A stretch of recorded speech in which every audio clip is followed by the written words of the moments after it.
This is STE004. Alright, so up first, if you could just state your name, rank or rate, when you left the service, the branch you served, and the years you served. The rank when I left.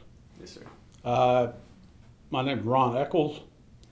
I was in the Marine Corps from 64 to 68. When I left, I was a second lieutenant. I had made staff sergeant in 3 years in the Marine Corps, which is pretty hard to do.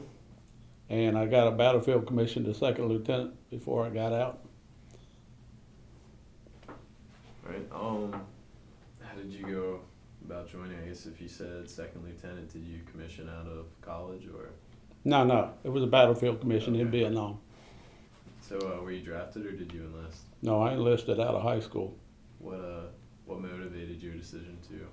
Well, the area I lived in, which was northeastern Ohio, you either went to college or you went in the service or you went to work in a steel mill. And at that time, the draft was going on and everything else. And I said, well, sooner or later, I'm going to have to go into the service.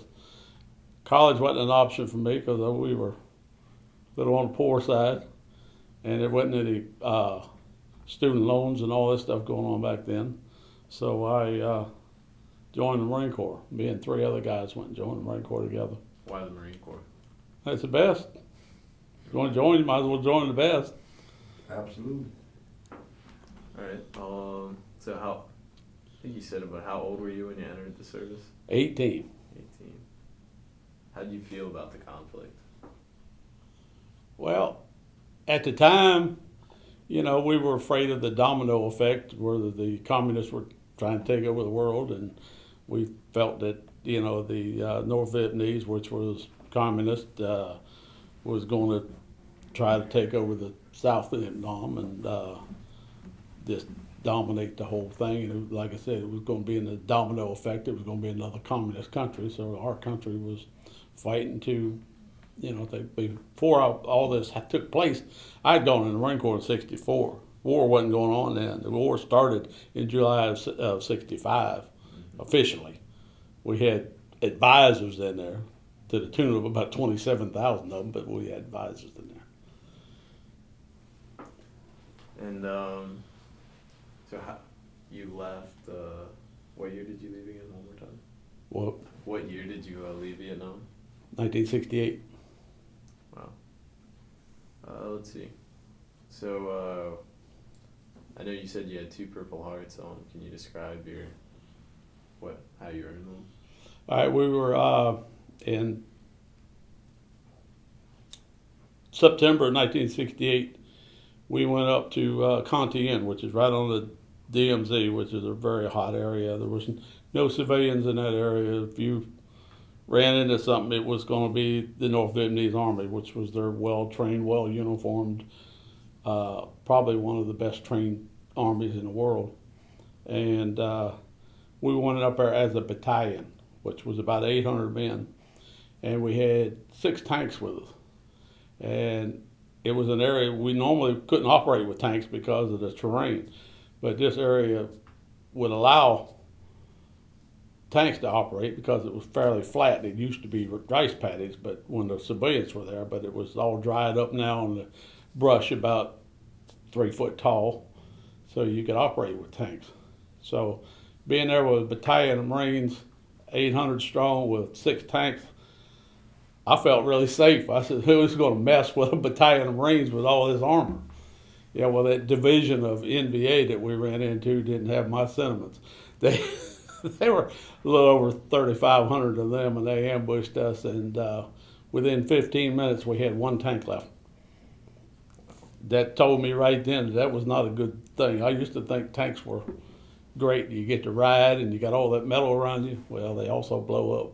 So I didn't like the tanks, but in 7 hours, out of our 800 men, we had 55 Marines killed and 435 wounded.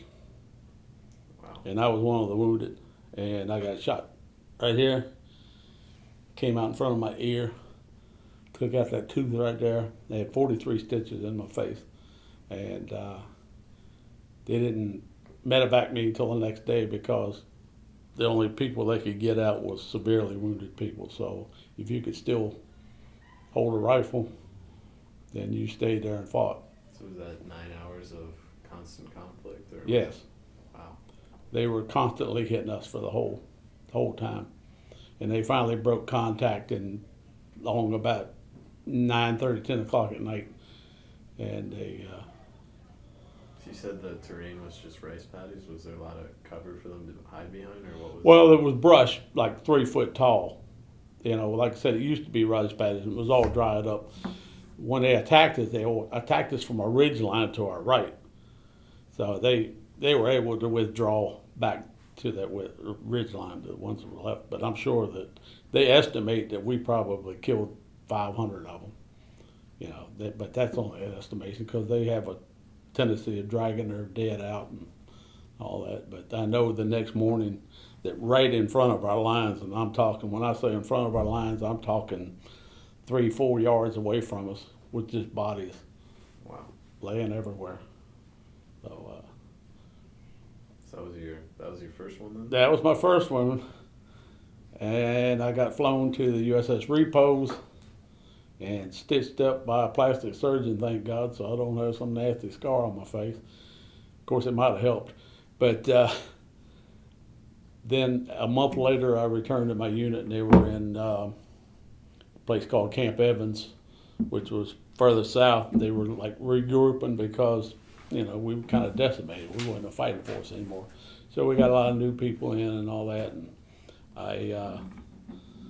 my second one was, he had mentioned Oklahoma Hills earlier, and that's where the second one was. And I got, it was actually just a small skirmish, and I got hit in the leg. And it busted my leg up, and my leg has been crooked for 47 years.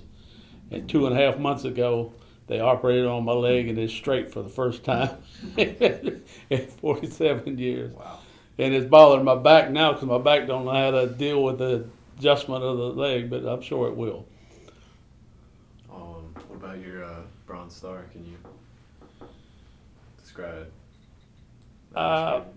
Well, you read the thing. He said we were on during the siege of Quezon, which was the biggest battle of Vietnam. I don't care what service you was in. That was the battle, and it lasted for 3 months.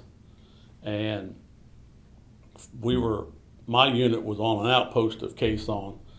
The North Vietnamese came into the area and surrounded the Quezon base, which held about 6,000 men, 5,000 Marines and 1,000 South Vietnamese Rangers. And we held the high ground, which was these hills, 861, 881 South, which they sent my unit to. So we was on the hill. There was about 400 of us on the hill. Now they surrounded the Quezon area with 40,000 NVA. They laid siege to us, and we're talking constant artillery and mortars and attacks. And then we put a plug in for the Air Force. Thanks to the Air Force, I'm sitting here talking to you because they dropped over 100,000 tons of bombs in that Quezon area in 3 months. Wow. Which devastated the NBA. Had to leave because they admit now that they lost between 15 and 20,000 men because of the bombs. That's crazy. It wasn't just the B-52s, but it was a combination of B-52s, Navy and Marine jets, artillery. They figured that they fired over 150-some thousand rounds of artillery. Were you guys just having supplies airlifted in, or? Yeah. Now, going back to that, we was on Hill 881. First 30 days up there, they couldn't resupply us.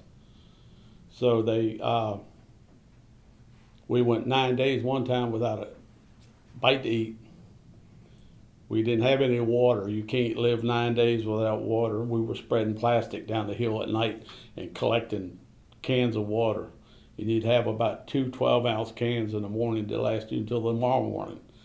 And it was really getting desperate. And they finally came up with a way to bring in supplies by putting a smoke screen around the hill and all these jets in the air, hitting every target they could. And then the helicopters would come in with the slings underneath of them and just drop them. They'd come in 5 at a time. They called it a super gaggle.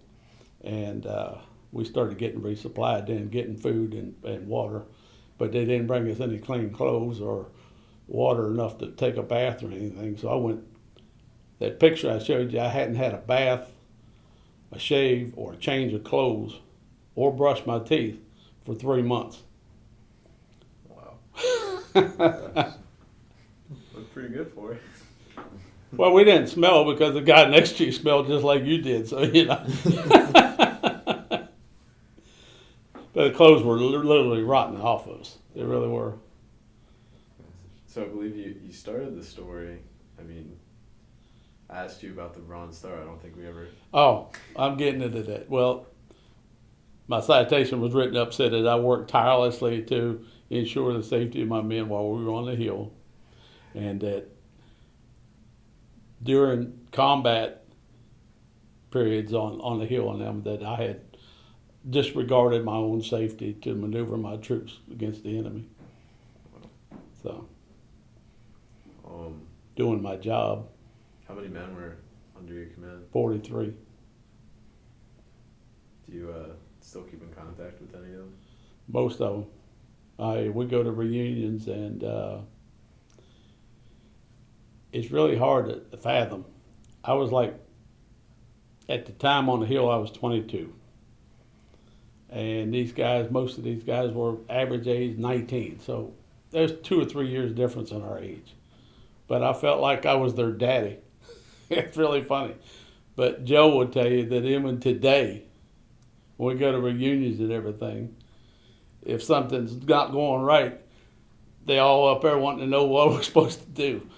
And these guys, like I said, you know, I'm 69. These guys are 67, and they're asking me what we're supposed to do. Come on, you're a grown man. But no, it's just that brotherhood that we've got, and we've had it for all these years.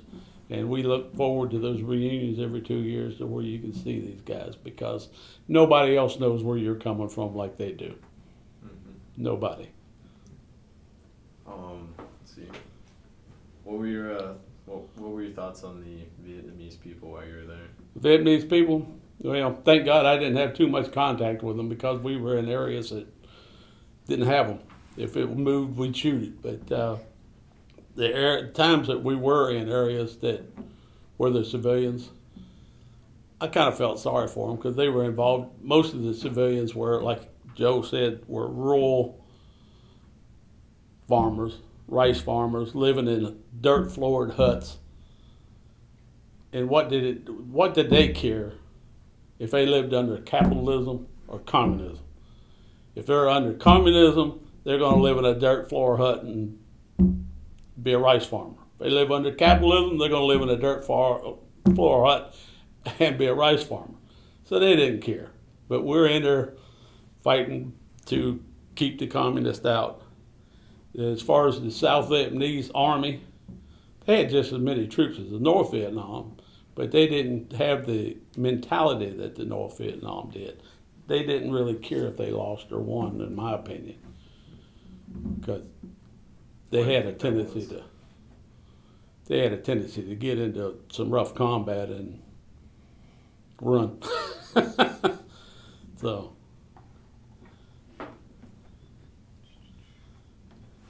What did you think of the landscape there? Or just the landscape? Itself? There wasn't a war going on. It'd been a beautiful country. Matter of fact, they've made a lot of vacation spots there. Beaches, and there's some gorgeous beaches down there. White sandy beaches. It's a tropical climate, so it's very conducive to vacations and stuff. So it's in the mountains up there where I was at around Quezon and them. It was beautiful, except for, we were tearing it up pretty good with bombs. But going back to the civilian population, we had, in the area that we was at Quezon in the mountains, we had these montagnards.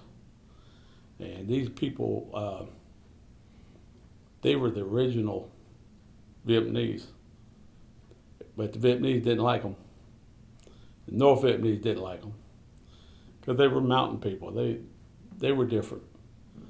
And we went in and befriended them, and the Special Forces made a militia out of them, and they fought with the Special Forces. And we made promises to them that, you know, if anything would ever happen or whatever, we would look out for them. But we didn't. We left them there. And I think that they should have been brought out. Because anybody that, you know, put their lives on the line to. And when the North Vietnamese did come in there, they wiped out that Montagnard village that was there at Quai Son. The Quai Son village, they wiped that out. Because like I said, they were not liked by either side.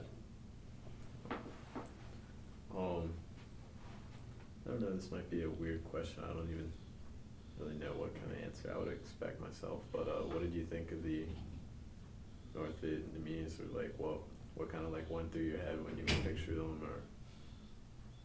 or? You have to rephrase that.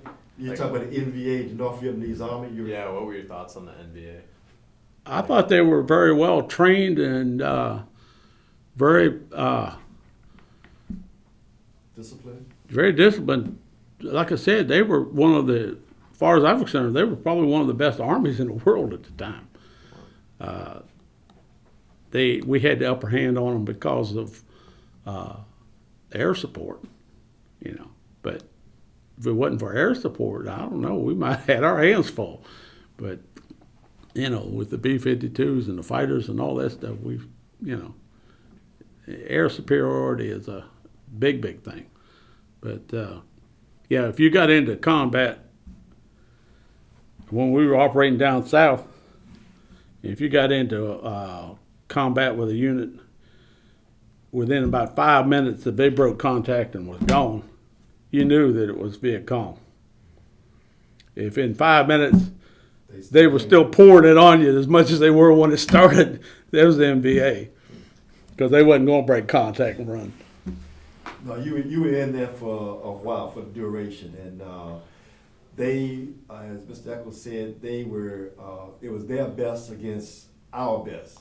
When I say our best, our Marines, and they were well disciplined as we were, and sometimes the battle would go on 2 or 3 days at a time until finally our superiority would take over and they would retreat. But generally, and they would try to get as close as they could to you before they opened up on an ambush. That way, if we called in air, we'd be calling in air on us also. They were a very formidable foe to fight over there. Yeah. And I have nothing but respect for them. Yeah, that's the tactic that they learned as the war went on. They learned that if they got closer to you, that you couldn't call in bombs on them because they'd be too close to you. So, what were your experiences coming home? Coming home, just like Joe said before, I never had the. I've seen articles and heard things of guys getting spit on in airports and all that stuff. You came home, you got out of that uniform because you didn't want anybody to know you was even in the service at that time, even though they did know you was in the service, because your head, you got that buzz head and everybody had hair down to their shoulders. The average college student or whatever had hair down their back because, you know, that was the norm at the time, was long hair. And but like I said, the first thing I did was get out of that uniform, put everything away, and never even mentioned it for 20 years. And then I ended up, some of your service organizations like Military Order and Purple Heart was the first one I joined. And things started snowballing from there. And I found out about the Marine Corps League and American Legion and stuff like that. But for 20 years, wouldn't bring up the fact I was even in the service. I sure wouldn't have walked around with a shirt on with a Marine Corps emblem on it. What did you think of the protests that were happening when you came back? And guess the college students that maybe even like skipped out on the draft? Or Well, like I said, I don't know why. If they were against the war, that's fine, but why take it out on the average soldier or Marine or sailor that's coming home? Why you want to take it out on them? They didn't cause the war. They just doing what they were supposed to do, you know. And then you had people to avoid the draft was running to Canada, and then Jimmy Carter turned around and pardoned them and let them come back to this country. To me, if they wanted to go up there and stay, then let them stay there. But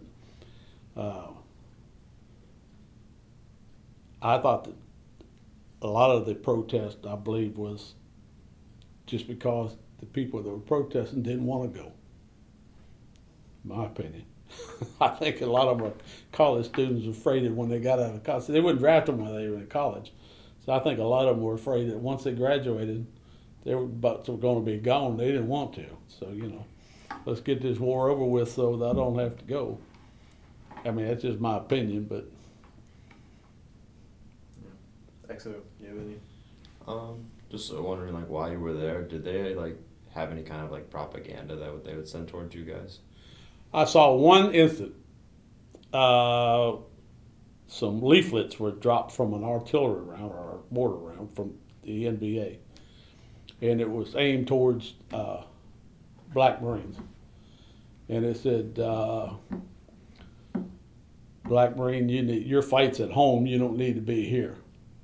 Of course, there was a lot of stuff going on back here with civil rights movement. Civil rights movement, you Was at know, its peak because then. Martin Luther King was killed in '68, and all that stuff was going on at the time also. And they were using that propaganda, you know, like your fight is at home, not here. You know, you need to go back home. And but all the black guys that were in my platoon laughed about it. They didn't understand right. that we were fighting for the guy next to us on our right and left. That's what we were fighting for over there. We weren't fighting for back home and what was happening back there. We were fighting for survival. Yeah, when the bullets start flying, I'm worried more about the guy next to me. I'm not worried about Old Glory and what's going on back home. I'm worried about keeping his butt alive, and he's worried about keeping my butt alive. How often do, I guess like Mr. Washington said, and you said, when you're fighting for the guy next to you, but do you still keep in mind like why we were in Vietnam and that, or is it just you're fighting for survival, you're there and you just survival, that's all. Never thought about why I was there. I mean, I knew why I was there. I was ordered to go there. If they were going to order me to go there or North Pole, that's where I was going, so. We may have just lost.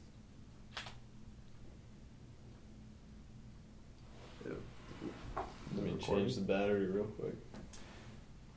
While you change the battery, I ran across a picture of a recreation of what Mr. Echols was saying about Hill 881 when he was up there. This is a recreation at the Marine Corps Museum.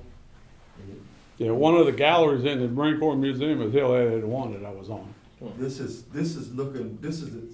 hypothetically say this is the Quezon base, and they were northwest along here, Hill 881, and then you had 861 to the right. These were outposts that were outside of the Quezon base that not many people know about. People hear about the Quezon, but they had, I think it was 4 bases outside, 861, 881. 861, 881, 950, and There was another one. It was 4. another one, And it was Long Bend to the west of them. which was Army Special Forces camp at Lang Bay. But Lang Bay got overrun. So it was just like, was it just completely like deforested? Or? Yes, prior to, this was all hills, and Ron, you wanna come here and explain it more to them? But when the B-52s started bombing arc like